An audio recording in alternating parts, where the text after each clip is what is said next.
Assalamualaikum warahmatullahi wabarakatuh and good day. In this video, we continue with the subtopic 4.5 order statistic. So in this video, we will learn and look when we have kth ordered statistic. Okay. So in previous video, we have learned order statistic.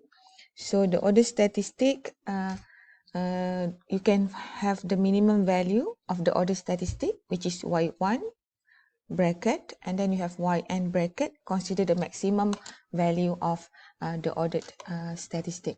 So when in kth ordered statistic, okay, although a rigorous derivation of the density function of the kth ordered statistic, k an integer, so k is between 1 and n, right?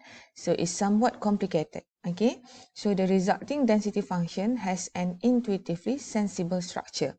So when we have kth order statistic, it's quite complicated. Okay, but we will just go through this kth order statistic so you can see the flow or see how is it. Okay, so if y is a continuous random variable with density function fy, then you will have this one. So you can see that the y here is greater than y, value y, and less than value y plus delta y. So dy ni is a increment value of dy. So this one will be approximately to density function fy dy.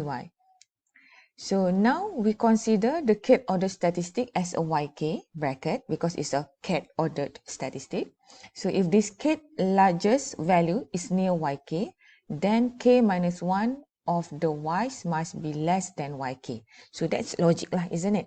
If we have y kth order statistic and then kth is the largest value, okay, which is near with the yk, the value of yk, then k minus 1 of the y must be less than yk, should be smaller than lah. Alright, and then 1 of the y must be nearer yk, and then the remaining n minus k of the y must be larger than yk. So this one, if we have complete n, so that's mean you can see that when we have k here is between 1 and n, so you can see lah, this yk should be less than or smaller than this n.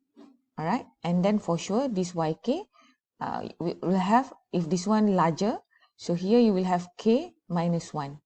Alright, and then here you will have y1. Okay, so you can see this is the ordered. Alright, so recall the multinomial distribution section 5.9. In the present case, we have 3 classes of values of y.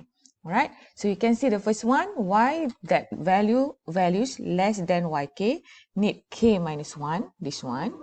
And then y that have values yk need 1. Alright, and then you have y's that values larger than yk need n minus k. Okay, this one should be here. This is n, so here will be in the middle here, should be y n minus k. Alright, so the probabilities of each of these classes are respectively. So you have P1 equal with Py less than yk.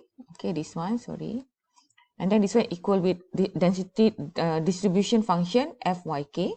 And then P2 will be this one. So you can see that your y is greater than yk, but less than yk plus delta yk. So this is some increment because we didn't know the exact value yet. So this one approximately to density function of yk dyk. And then we have P3. P3 is the probability y greater than yk, which is 1 minus fyk. So this one is this one, right?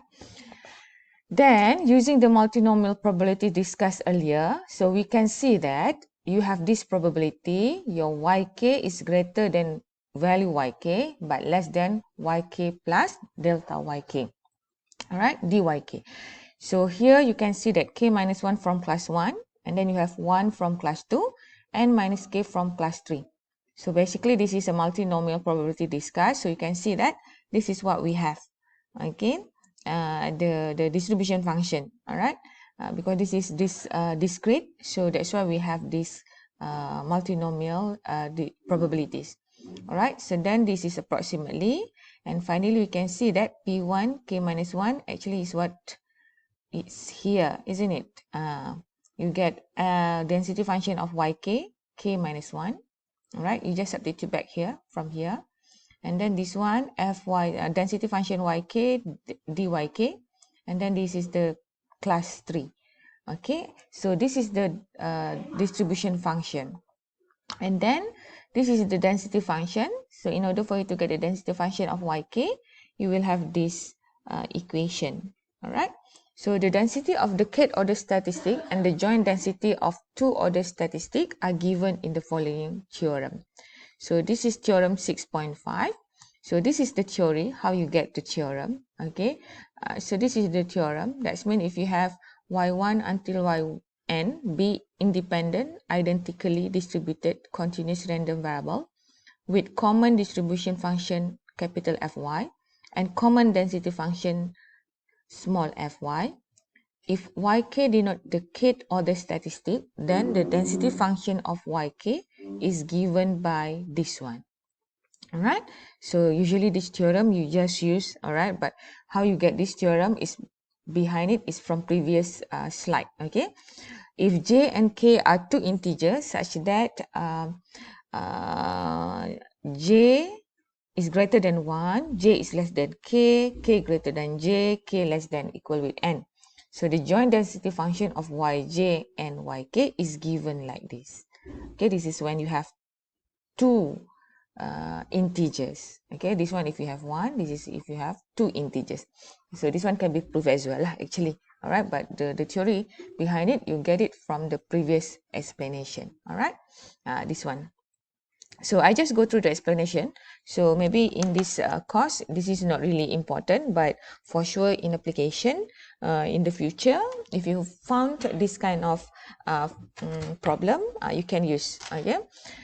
The heuristic intuitively, derivation of the joint density given in theorem 6.5 is similar to that given earlier.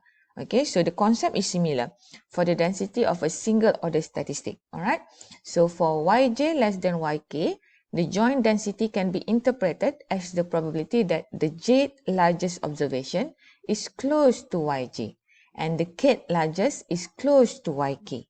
So you can see similar, but you have joined. Define 5 classes of value of y. So this one you should determine first. Okay, so first you can see that from that joint integer, y's have values less than yj, so need j minus 1, and then you have y's that have values nearest yj, so you need 1, and then you have values between yj and yk, so k minus 1 minus j, and then y's that have values near yk need 1, and then y's that have values larger than yk need n minus k.